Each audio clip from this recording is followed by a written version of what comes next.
এখন হাসুলিবাগ দেখছি। জায়গাটা ভীষণভাবে ন্যাচারাল,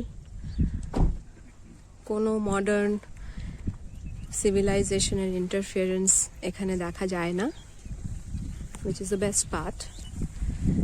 এখানে দেখতে পাবে চাষিরা চাষের কাজ করছে, আর সেই দূরে সর্ষের ক্ষেত দেখা যাচ্ছে, হলদে সর্ষের ফুল দেখা যাচ্ছে। ঠান্ডা মিঠে একটি হাওয়া বয়ে চলেছে আমার কানের দুপাশ দিয়ে।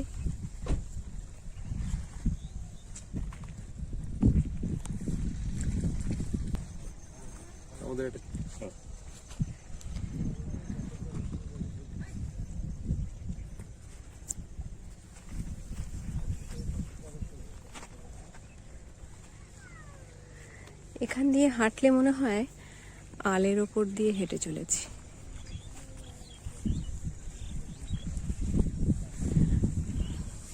চাষিরা এখানে ধানের কাজ করছে। এই দেখো কত ছাগল আর গরু, এবারে নিশ্চয়ই তারা এর পথে আসছে এবং আমার উচিত মানে কেটে পড়া।